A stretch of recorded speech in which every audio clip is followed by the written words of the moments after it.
Today's video is going to be a conversation between my wife and I, where we're going to be talking about the top 5 relationship killers of all time. 5 things that are probably going to put your relationship at risk if you continue to do them. But before we start this video, I'd like to thank each and every one of you who've been with us from the get-go. And if you are new around on this channel, we give relationship advice. If this is something that you're into, be sure to subscribe to the channel and hit the notification bell because we've got a lot to talk about. What is your number one relationship killer? For me, it's lack of communication / not knowing how to communicate. First of all, in order for you to get to know somebody, you have to communicate with each other. Yes, within the dating process, people are going to tell you stuff. You might not really know them enough. But by the time you get in a relationship, if you guys don't continue that same process, at some point, you're going to be stuck because you're not going to really know each other. But what's worse about it, a lot of people do not know how to communicate. You know what I mean? Mm-hmm. The way you deliver. Mm-hmm. Some people think, let me just wait till the person stopped talking so I could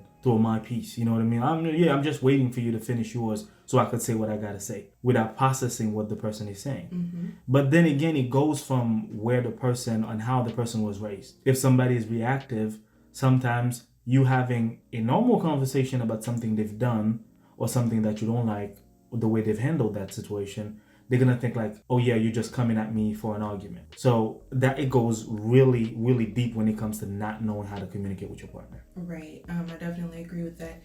And another thing is there is a huge difference between being able to talk to your partner and being able to communicate with them. Yeah. You can talk all day long about absolutely nothing. Nothing. But when it comes down to the relationship, you really need to be able to sit down and have a distraction-free conversation and communicate what your needs are while still listening to their needs. Mm-hmm. Another thing that gets a lot of people in trouble when it comes to communicating in a relationship, some people don't know how to express their feelings in words. Yeah. And in doing so, they might walk away and then start barraging you with text messages, which might piss you off. 9 times out of 10, that's going to piss you off because it's like, you were just in my face. Why didn't you say this? Why are you texting me? You have to recognize those signs in your significant other. Sometimes they're not comfortable speaking their feelings right out. And it may not be for fear of what you're going to say. Some people never make that connection even when they're growing up, learning ways to best communicate. So when you're building your relationship, or if you've been in a relationship long term, you're constantly nurturing that relationship. Building on your communication skills is always going to be, it should always be the focal point of your relationship. Yeah. Because you're going to need it. Yeah. That's the only way it's going to work. I know it's going to be difficult for a lot of people to open up because communicating in a proper way with your partner also involves them being vulnerable. A lot of people have fear of that. They might not want to open up because they don't want to be judged. You know what I mean? But within the path of having a successful relationship, you have to give the person access into being comfortable with you. I understand that your last relationship or the way you were raised with your parents or the type of relationship you had with your siblings, you didn't have a voice. You know what I mean? Right now, in this relationship, it's not going to be the same thing. I want to get to know you because sometimes people want you to reason with them in order for them to open up in a certain level. You know what I mean? So communication gap and not knowing how to communicate is definitely a relationship killer for me. For you, what you think is some of your top relationship killers? One of the top relationship killers for me would definitely be disrespect in the relationship. And that's disrespect for the relationship as a whole, disrespect for your partner, your partner's feelings, your partner's thoughts and what they bring to the table, and also disrespecting them in front of friends and family members. Yeah. A lot of people think when you say disrespect, they automatically think, I've never said anything disrespectful to you. How are you calling me disrespectful? Meanwhile, disrespecting your partner means a lot of things. Definitely. And you might not flat out say something disrespectful to them, but just as an example, if you guys are out in public and you're having a conversation within the group, and every time your significant other goes to speak, you try to speak over them to shut them down, that's disrespectful. Yeah. Yeah. If you're having a family dinner with your extended family or their extended family, and every time they do something and you're giving them a look, that's disrespectful, and it's causing other people to look at your relationship with a bit of concern. Yes. Because that's not normal tendencies. And then disrespecting them even in private. Or when you're not together, acting as if your relationship is less than what it is, or disrespecting them by leading them on to believe that the relationship is stronger or greater than what it is. We watched a video clipping the other day. This couple said that they have been together for 5 years. She said they had been together for 5 years. Man, what? And he said that they weren't exclusive, so he was pretty much doing whatever he wanted to do. So she's being monogamous and exclusive and committed to him for 5 whole years, and he's disrespecting the whole order of things. We needed a review about that. Oh, definitely. Because this whole video was disrespectful from the get-go. The problem with it is that I told you that I did not want you. Anytime male or female open their mouth and tell you things like, you know what, I don't think I really want this. Just don't look for reasons. Just walk away. You have to, and a lot of people. And that's also disrespecting yourself if you're gonna put that in that. Oh, most certainly. A lot of people don't take, it's not even a hint because they're telling you straight up, I don't want you. I don't want you. And this woman was saying that she had tried and tried for months and begging. And she finally had to disrespect herself to the point where she sent him bikini photos of herself to get his attention. If you get disrespected in relationships like that, you did that to yourself. I'm just going to be honest with you, because he's going to continue to do the things that he wanted to do despite whatever you were willing to do to commit to that relationship. He doesn't want a relationship. You know what I mean? Another thing that can destroy your relationship, can kill your relationship, is getting too comfortable and allowing your appearance to slack or fall off. And let's just be completely honest. When you're happy in a relationship, the first thing you're going to do is gain some happy weight. And there's nothing wrong with gaining happy weight. What we're talking about is when you are so settled into that long-term relationship, you just know that it's not progressive anymore. What about taking the person out on a date? What about dressing up for each other? What about looking good for each other? You know what I mean? I feel like at a certain point, especially after having kids, and I understand, mentally speaking, it's not going to be the same thing. But there's still something that your mate is going to want from you. I'm always going to see you as beautiful as you are. That's understandable. But from time to time, that shouldn't be a problem for you to just, you know what I mean, show me something. You know what I mean? We're going out.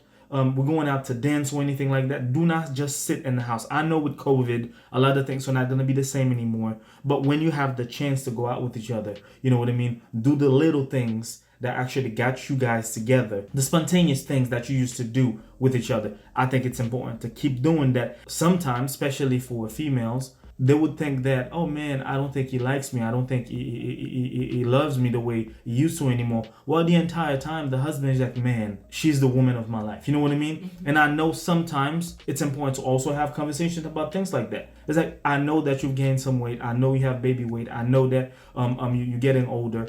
Despite that, I still love you. I still want you to understand that I see you the same way that I saw you the first day we met each other. So it's important to have things like that, because at some point the relationship is going to be stuck. You know what I mean? Yeah. In total transparency, I have my days. Like, we have a 2-year-old. And I know I don't look the same as when we first got together, but you never fail to remind me of how beautiful you think that I am, and absolutely how much you love me, and that helps a lot. And I find myself still looking at you and blushing when I look at you and I check you out and you get a fresh haircut. That's my favorite part of the week. But and again, like everything, like communication is the root of every relationship. And this goes both ways. Like, if you see your significant other and they're down and they're lacking in the way that they looked when you guys first got together, don't just assume that they've given up and they just don't care about how they look anymore. Sometimes they need that push or that reassurance. If you see your girl and she just seems down, like, hey, call the salon, schedule her to get a manicure, pedicure. Come on now. A little something. Yes, we're in the middle of COVID. You might not be able to go out to your favorite restaurant, but they're open. Yeah. They're doing takeout. There's a bunch of different places where you can get food delivery. If you're worried about the kids being up, put those babies to bed. Man, come on. Y'all can have late night. You can Netflix and chill. Yes. Just enjoy each other. Use the patio, cook some good dinner. Flowers. Do what you gotta do, man. Spice it up. And that's why a lot of people, some people don't even travel. Can you imagine a couple that do not travel at all? But then again, you're wondering why your relationship is not what it used to be anymore. Too many people do the same thing. You know what I mean? Another thing I wanted to also talk about when it comes to being comfortable, despite men or women, you have to also understand that people could be going through anxiety, depression inside of the home. You have to make sure that just because the person is acting a certain way doesn't mean that they are doing it willingly. And if you're going to judge them from that, you're automatically not giving them access to be vulnerable to you, to even tell you why they are doing or feeling the way they are feeling. You know what I mean? Sometimes it's not all about them not doing things the way you expect them to do. It's sometimes they be going through stuff. And that's why it's important to talk about it and see and to understand that the person is not just the way they are because they want to, it's because they're going through something. You know what I mean? Yeah. And with anxiety and depression, they may not even know that that's what's happening to them. That's even worse. They may not be able to express those feelings. And then if you're coming at them and you're accusing them of slacking off and not doing or fulfilling their responsibilities, they may not know how to respond to that. And you have to take the initiative. Google can be your best friend. Of course. Look up the changes that are happening in them, because it may be something way more serious than what you're putting it on to be or putting it off to be. Of course. If they're like lacking, they're not cleaning, they're not totally paying attention, they're zoning out during conversations, and they just seem sad. They, like I said, they may not know how to express that verbally. And you just may need to be the push to help them figure out what it is, and then they may need to get help. Of course. To get that taken care of. Of course. Absolutely. I think definitely. What do we got next? Next, we have a really big one. And this is lying in a relationship. And on the flip side of lying, there's being dishonest. Now, you may say, but those are the same thing, Wish. No, they're not. They're not. Kevin Hart said something on one of his specials. He said, cheating did not destroy my relationship. Lying about cheating destroyed my relationship. I feel like a lot of people think they got so good with doing the things they do, they keep lying. Don't get me wrong. You might lie about something. You might lie about surprises. You might be in a tough situation and you lie about it. But when it becomes a regular thing, the relationship is going to... Yes. Some people lie so much that they don't even realize that they're doing it. The lie is just already out there. And then once you lie, you need to add 10, 12 more lies on top of that just to make it all make sense. But at the same time, you have to remember all of them. And sometimes you're going to be like, I said that? Okay. You know what I mean? It's too much. And this is part of the situations where if you're going to be lying so much, why not just leave the relationship? I used to work with this guy when I used to work with Fisher Island, and he told me that I thought I got so good at it. I was like, so good at what? At lying to my wife. I was like, where's your wife now? She was like, yeah, we're divorced now. Like, there you go. Yeah, because your lies sound good to you, but the person you're constantly lying to, at some point, they're gonna start to put one. They're gonna figure out your game. And they're gonna get fed up. And if you get comfortable with it, it's gonna be messy. You're gonna have a pattern. They're gonna know in your face that okay, you lying. And once you start to lie so much, nothing that comes out of your mouth is ever gonna be believable to them. Nothing. And if it comes to the point where you're having to second guess everything that your significant other is saying, that's adding stress that you don't even need. When you have to fact check every little thing that they say. But you know what? There are a lot of people, instead of just leaving the relationship, despite them knowing that their significant other been lying to them, for some reason they're still trying to help the person see if they could change. And it's not even helping. It's not them trying to help. That's just them being comfortable in their situation and not wanting to leave. Yeah, but lying and honesty. I made a video where I talked about if you keep putting yourself in a situation where you know at some point things could happen for you to cheat, you're not being honest enough to say that you're a cheater. And that's also part of honesty. You know what I mean? Mm-hmm. People will do things and act like the other person is stupid. It's like, yo, are you going to be honest or are you just going to act like I don't understand what's really going on? Mm-hmm.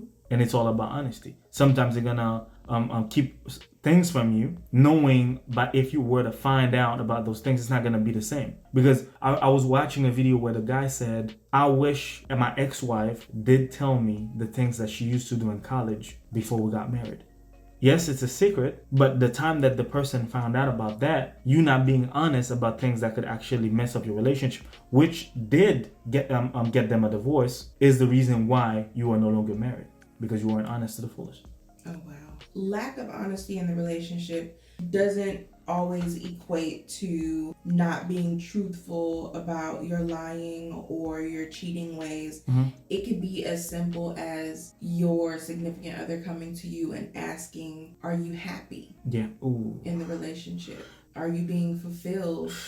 What we're sharing, what we're supposedly building together, is it bringing you gratification? Do you see a long-term future with me? Just nodding and saying, oh, yes, this is what I want. And not being completely truthful with yourself. Mm-hmm. And that's not being honest with your significant other. Yeah. And we've seen it a lot, like in recent times, a lot of celebrity wives have gone into marriages and their significant others have sided with them and agreed that they didn't want to have children. Yeah. And then after you've been married for 20 plus years, you still don't want children, but now he does. Yeah. Yeah. Now you've technically wasted 20 years of each other's time because neither one of you is fulfilled. Yeah. He's always going to resent you because he wanted children, and you're going to resent him because while you may or may not have been completely honest, even if you told him you didn't want children, you needed to tell him like flat out, I don't want children. Yes. I don't plan on children. Yes. I'm not going to change my mind. Yes. At some point in time, you left the door open that gave him like, maybe there's a possibility. For doubt there. Yeah, there's a possibility there. Yeah. Maybe I can change her mind over time. And now you're 20 years later divorcing, and now 1 year later he's married to somebody else, and they're already having a baby. Yeah. Sometimes you have to say it. Same thing. Another video and things like that. I want people to really watch them, not to just watch the video to understand. Lady said she wants to get married. She doesn't want to be in the same house with her husband. She's never told the husband that's what she wants. The guy is ready to get married. She said again she doesn't want to have kids. She's never told the guy. They've been in a relationship for 3 years. No. You see the amount of failure that's just waiting. And I'm like, how are you gonna be talking to somebody every day and then you're holding on to that, but you're gonna go on national television and say things like, "Oh, it's nothing. I just don't want kids." The people watching are not the person you need to say that Correct. To. Go to your partner and tell them, hey, this is what it is. I haven't been honest with you. I do not want kids. And if we get married, I don't want to stay in the same house. You know what I mean? So and that's hitting on the lack of honesty. That's the disrespect to go on national television and to embarrass him and you not even know this information. And that's also like point blank period on your lack of communication, because that is a conversation that y'all should have had at the beginning of the relationship, not 3 years down the line when you're already engaged and he's looking forward to this happy married life with you, and that's not something that you want. Yep, that's true. The last one, bringing outside sources into your relationship. I think it's good and bad. Good in a sense. At some point when things happen in your relationship, sometimes you might need to vent. You know, you might need somebody to talk to, but people need to be very selective. But despite that, sometimes I always tell folks, if you have a professional, go to that person. If you have a therapist, go to that person. That's why you don't need to have a therapist just because you're sick. You need to have a therapist because sometimes there are things that need to be talked about. They are the best fit for that. You know what I mean? Because what usually happens is like you tell your best friend what's been going on in your relationship. First of all, too many things usually go through the mind of your best friend. they're gonna be protective. Best friend or family, they're gonna be protective. That's their job. After you are done, you've already patched everything up with your significant other. They don't care if you guys are back together. They're still gonna be viewing your significant other the way that you presented it to presented that person to them. Oh, he did this in 2005. Yes, but they're back together. You know what I mean? And that person's gonna judge you as well. For the best friend, you don't know if the person's judging you while you're telling them things. You don't know who's envious of your relationship. So from that point, you basically putting your business out there, not knowing exactly what people are thinking about it, or even disrespecting your own relationship by not understanding that a relationship is supposed to be between two people. Most definitely. And that I will advocate all day long for everybody to have a counselor or a professional that they can talk to just be that listening ear. And there's different types of professionals that you can talk to. There's different types of techniques and schools of study that they'll use. Like you have counselors who will just listen to you. You have counselors who will interact with you. There's counselors who will work with you to help you overcome your concerns. And any of those routes is much, much better than venting your relationship problems to friends and family. Like you said, if you vent to friends and family, you may get over it, but they're still gonna hold that grudge. They're not the ones going home to your significant other every night. You may have been upset and embellishing the problem when you were venting to them. And now they're looking at your significant other like, oh, scum. Why are you still here? You don't belong here. You should be long gone, this, that, and the third. That's what usually happens. And you see that a lot on the flip side, abusive relationships. You're venting and you're letting your people know, hey, such and such is abusing me, whether it be physically, mentally, emotionally. And then you're begging them and asking for advice and for guidance. And when they provide that to you and you just ignore it and go back to the same situation, you on that end also can't get mad at them. When they have something to say about the relationship because you took it to them. Same thing about social media. Don't put your business out there and expect people not to react to it. Let me tell you, I talked about keeping a relationship private is one of the best things. Secret is definitely the complete opposite of that definition. But private, keep your relationship private. And I'm going to say this, as I've always said, abuse in a relationship means it's time to go. I don't care who you are, where you're from. The minute you feel like you realize that you're getting abused, you need to leave the relationship. Period. Definitely opening a window for somebody else or anybody inside of your relationship is not good at all. Now, aside from venting to family and friends and them holding a grudge, you also have to be selective when you're in a relationship trying to get relationship advice from somebody who's single. Ooh, yeah, that's another problem. Especially if you're married, married or a long-term relationship. Your friend who's already miserable, who's never been able to keep a relationship, no disrespect, can't give you any relationship advice. I'm sorry. You know what I mean? They don't know the dynamics of anything when it comes to keeping a relationship. For them, you know what I mean? And that's the problem. Especially in cities like Miami, there are a lot of group of girls that are always looking for the extra one, the plus one. Man, don't worry about this guy. Just come and hang out with us. 5-10 years later, you keep doing the same thing. That same friend who used to tell you that, out of nowhere, find somebody, got married, got a bunch of kids, and then you're still stuck just by listening to that miserable voice. That happens all the time. Yeah, and that was the whole thing, and this is actually kind of funny. The whole thing with Beyonce's Lemonade album, she was angry, going off on Jay-Z on the track. Everybody is getting upset with their significant others and just having whole attitudes. And what's Beyonce doing? Having more babies. More babies. They living their best lives. And you gotta be careful because the same friend that you're venting to and telling the negatives in your relationship, she's gonna do everything that needs to be done for your man, and he will be her man. and you'll be sitting there confused trying to figure out what's going on. But you literally gave her the blueprint. She knows exactly. Because sometimes people don't understand. You could be complaining about this man or this female, while the other person is taking note. Like you said, it's like, I don't think it's that bad. I wish I could have somebody like that. That's it. That's the idea. And without you realizing that this person is literally getting ready to take your man or to take your woman. Sitting there taking notes. And egging you on. Oh, don't let him treat you like that.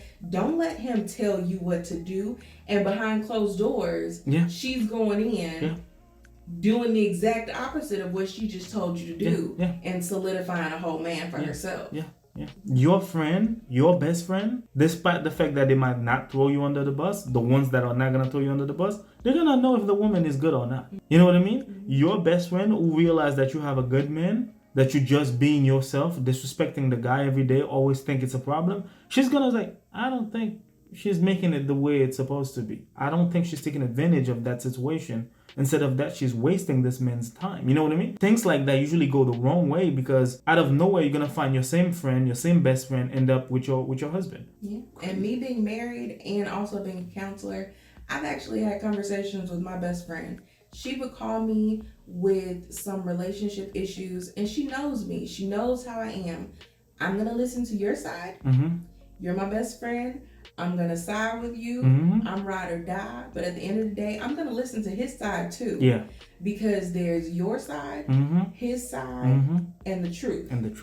And so me, with the counseling ear, I'm going to listen to you. I'm going to listen to him. And then I'm going to make it make sense. And then by having me as the counselor play the middleman and be unbiased, I know he sees me as I'm your best friend and I'm going to side with you. But 9 times out of 10, I'm still going to tell you what's right. So again, back to that, get you a counselor. Get a counselor. A counselor can definitely help you. It doesn't only have to just be relationship geared. It can just be personal. Sometimes you just need somebody to talk to. Relationship coach, counselors, like people that, you could send a text, hey, I'm having a bad day, or I'm thinking about something, I don't know if it's true. You know what I mean? Speak with someone where anything that you're going to be saying are going to be safe, to the point where you don't have to go to a friend. You know what I mean? Making yourself in a relationship look bad, because 9 out of 10 people are just jealous. Pretty much. I think the 5 things that we talked about, they are definitely some of the 5 things that could actually kill your relationship. If you don't pay attention to them, if you keep practicing them, at some point you're at risk of you losing your relationship. On that note, I hope that you guys enjoyed the video. If we've missed something in the process, feel free to let us know in the comments below. Until then, take care of yourselves and each other. Peace.